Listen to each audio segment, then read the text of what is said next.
जय हिंद दोस्तों, वंदे मातरम। अमेरिका के लॉस एंजलिस में ऑस्कर अवार्ड का जो पूरा एक समारोह होता है वो पूरा हो चुका है। इस साल सेक्स वर्कर की कहानी पर आधारित अनुरा फिल्म की पूरी धूम मची रही, जिसे 5 कैटेगरी में अवार्ड भी मिले। लेकिन क्या आपको ये बात पता है कि ऑस्कर जीतने वाला शख्स अगर इस ट्रॉफी को वापस बेचना चाहता है तो उसे महज $1 मतलब करीब 87 रुपए के आसपास मिलेंगे, जबकि इस स्टैचू को बनाने की जो लागत होती है वही करीब 35,000 रुपए के करीब है। ऑस्कर अवार्ड्स की कुछ ऐसी ही दिलचस्प बातें और उससे जुड़े हुए कुछ ज़रूरी सवालों के जवाब आज की इस वीडियो में हम लोग करेंगे और उनके जवाब ढूंढने की कोशिश करेंगे। सबसे पहले तो यही बात आ जाती है कि आखिर ऑस्कर अवार्ड्स शुरू कैसे हुए थे, मतलब किसके दिमाग में ये आइडिया आया था कि नहीं यार, हमें इस तरह के कुछ अवार्ड शोज करने चाहिए।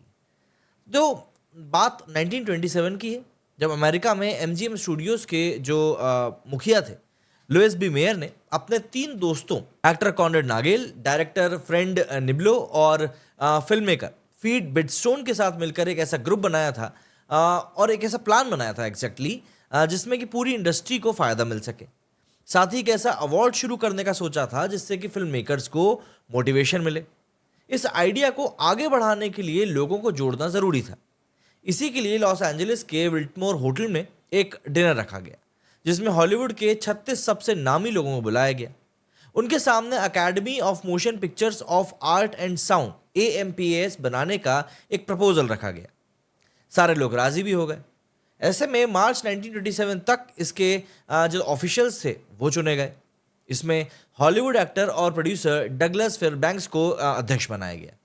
इसके बाद 16 मई 1929 को रूजवेल्ट होटल और ब्लॉरूम में पहली बार अवार्ड सेरेमनी को ऑर्गेनाइज किया गया। इसमें करीब 270 जानी मानी हस्तियों को बुलाया गया था जिन्होंने इसमें शिरकत करी थी। अब तब सेरेमनी में शामिल होने के लिए $5 मतलब आज के करीब $100 की मेंबरशिप लेनी पड़ती थी। आज भी यही एकेडमी ऑस्कर अवार्ड्स देती है। इस समय अकेडमी में करीब 10,000 मेंबर्स हैं। ये सभी फिल्म इंडस्ट्री से जुड़े हुए लोग हैं। अकेडमी गैर फिल्मी लोगों को मेंबरशिप नहीं देती है। मतलब ऑब्वियस सी बात है, अगर आप मूवी इंडस्ट्री से नहीं जुड़े हुए तो आपको कोई अवार्ड नहीं मिलेगा। इसके बाद सवाल आता है कि भाई आखिर ऑस्कर अवार्ड की ट्रॉफी कैसे और तैयार किसने करी थी। तो देखिए, अकेडमी बनाने और अवार्ड सेरेमनी की शुरुआती मीटिंग्स के दौरान ही इसकी ट्रॉफी तैयार करी गई थी। ऐसी ही एक मीटिंग में MGM के आर्ट डायरेक्टर कैड्रिक गिबन्स ने ट्रॉफी का एक स्केच बनाया था। इसमें तलवार पकड़े एक योद्धा को दिखाया गया था जो फिल्म की रील पर खड़ा होता है। रील पर करीब 5 तितलियां भी उकेरी गई थी जो कि अकेडमी की 5 branches actor, director, producer, technicians और राइटर्स को दिखाती थी। कैड्रिक के बनाए हुए डिज़ाइन को अमेरिकी मूर्तिकार जॉर्ज मैटलैंड स्टैनली ने गढ़ भी दिया। स्टैनली ने कई सारे मॉडल्स बनाए, उनमें से एक को कैड्रिक ने सिलेक्ट किया और यही डिज़ाइन आज भी बरकरार है, जो करीब 13.5 इंच लंबा होता है और 8.5 पाउंड यानी करीब 4 किलो के आसपास का होता है। हर ऑस्कर ट्रॉफी ब्रॉन्ज यानी कि कांच की बनी होती है, जिस पर करीब 24 कैरेट सोने की परत चढ़ी होती है। दूसरे वर्ल्ड वॉर के दौरान मेटल्स की कमी होने के कारण अवार्ड जीतने वालों को पेंट की हुई प्लास्टर से बनी हुई ट्रॉफियां दी गई थी। 3 साल तक ऐसा ही हुआ और युद्ध के बाद अकेडमी ने विजेताओं को प्लास्टर की मूर्ति के बदले सोने की परत चढ़ी ब्रॉन्ज ट्रॉफी देने के लिए बुलाया भी था। इसके बाद बारी आती है कि आखिर क्या वाकई में ऑस्कर अवार्ड जीतने वाला जो शख्स है इसे बेच भी सकता है। तो देखिए, academy of motion pictures arts and science के ऑफिशियल रेगुलेशंस के मुताबिक कोई भी विनर या कोई अन्य व्यक्ति ऑस्कर अवार्ड को बाजार में नहीं बेच सकता है। ट्रॉफी को घर ले जाने से पहले विजेताओं को एक एग्रीमेंट पर साइन करना होता है, जिस पर इसे ना बेचने और ना ही नष्ट करने की शर्तें होती हैं। ऑफिशियल वेबसाइट पर लिखा हुआ है कि अवार्ड विजेता ऑस्कर ट्रॉफी को नहीं बेचेंगे, उससे डिस्पोज नहीं करेंगे। हालांकि विजेता इसे अगर बेचना चाहे तो इसे अकेडमी को $1 मतलब करीब 87 रुपए में ऑफर करना होगा। ये नियम विजेता की मृत्यु के बाद भी लागू होता है, मतलब कि कोई किसी एक्टर के मृत्यु के उपरांत उस अवार्ड को बेचने की कोशिश नहीं कर सकता। 1951 में शुरू किए गए इस नियम में खामी भी खोज ली गई। नियम लागू होने से पहले यानी कि 1951 से पहले दिए गए 15 ऑस्कर ट्रॉफियों को 2012 में नीलाम किया गया। तब इसमें करीब $30 लाख से ज़्यादा की रकम मिली थी। हालांकि 1951 के बाद की कोई भी ट्रॉफी बिकी नहीं। ऑस्कर अवार्ड्स की एक ट्रॉफी बनाने में करीब $400 यानी करीब 35,000 रुपये का खर्च आता है। अब इसके बाद बारी आती है कि इसका ऑफिशियल नाम अकेडमी अवार्ड्स है, तो फिर आखिर इसे ऑस्कर क्यों बुलाते हैं भाई, इसका क्या कारण है। तो फिल्मी दुनिया के सबसे बड़े अवार्ड्स का ऑफिशियल नाम अकेडमी अवार्ड्स ऑफ मेरिट है, लेकिन ये ऑस्कर अवार्ड नाम से इसलिए फेमस हुआ है क्योंकि ऑस्कर नाम कैसे पड़ा, इसके पीछे की कहानी बहुत दिलचस्प है। दरअसल इसकी सटीक वजह का पता तो किसी को पता नहीं, लेकिन इसके पीछे 3 बड़ी थ्योरीज हैं। पहली तो ये कि 1936 से 1943 तक अकेडमी की लाइब्रेरियन रही मार्गरेट हैरिक ने जब इसकी ट्रॉफी को पहली बार देखा तो उन्होंने कहा, ये मुझे मेरे चाचा ऑस्कर की याद दिलाता है। वहाँ मौजूद एक अखबार के कॉलमनिस्ट ने इसे अपने आर्टिकल में अपना जिक्र कर दिया, और यहीं से अकेडमी अवार्ड्स का जो निकनेम था वो ऑस्कर अवार्ड्स पड़ गया। वहीं 1936 में डेंजरस मूवी के लिए बेस्ट एक्ट्रेस का अवार्ड जीतने वाली एक्ट्रेस बेटी डेविस ने ट्रॉफी लेते वक्त कहा था कि ऑस्कर ट्रॉफी का पिछला हिस्सा वैसा ही दिखता है जैसे कि शॉवर से निकलते वक्त उनके पति डेविस के प्रति सिंगर के इस पूरे जो हार्मोन निक्सन जो थे उनके नाम के ऊपर ही अवार्ड रख दिया गया। 1934 में मॉर्निंग ग्लोरी मूवी के लिए कैथरीन हैप्शन को बेस्ट एक्ट्रेस का एक खिताब भी मिला था। मशहूर हॉलीवुड कॉलमनिस्ट सिडनी स्कॉल्स्की ने इसको लेकर एक आर्टिकल लिखा जिसमें कि ऑस्कर शब्द का इस्तेमाल किया गया।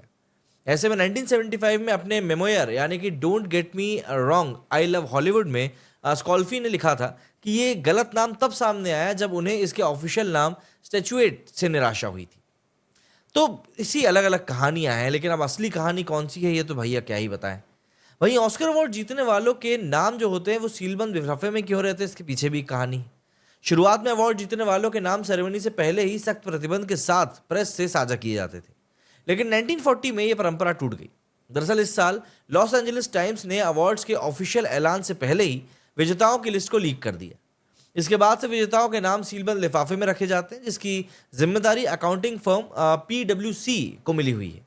यही फर्म वोट की काउंटिंग और विजेताओं के नाम वाले लिफाफे प्रेजेंटर्स को सौंपने के लिए जिम्मेदार भी है। सेरेमनी के दौरान रिजल्ट के एक एक लिफाफे स्टेज के दोनों ओर मौजूद रहते हैं। एक सवाल यह भी आता है कि अवार्ड जीतने के बाद दी जाने वाली स्पीच को लेकर भी क्या कोई वाकई में नियम है, तो वो एक्चुअली में है।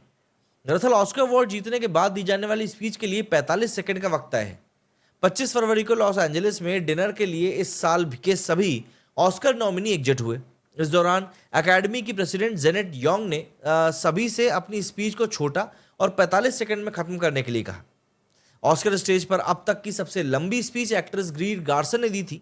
1943 में उन्होंने मिसेज मिनीवर मूवी के लिए बेस्ट एक्ट्रेस का अवार्ड जीता था, और तब उन्होंने 5 मिनट से भी ज़्यादा समय की बात कही थी, और उनकी स्पीच आज तक सबसे लंबी थी।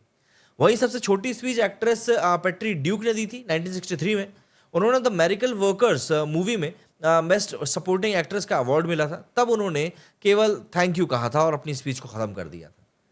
ऐसे में आखिरी बात यह आ जाती है कि इस बार के ऑस्कर अवार्ड्स की खास बातें कुछ हैं क्या। तो देखिए, 2 मार्च 2025 को हुई 97th ऑस्कर सेरेमनी को कॉमेडियन कॉनन ओब्रायन ने होस्ट किया था।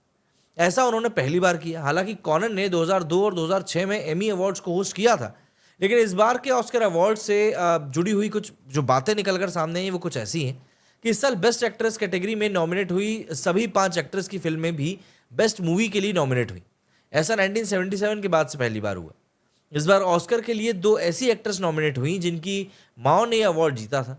I am mister here movie की स्टार फर्नांडा टोरेस की माँ फर्नांडा ने एक बार और कॉन्वेंट मूवी के लिए एक इसी तरह का ऑस्कर अवार्ड जीता था।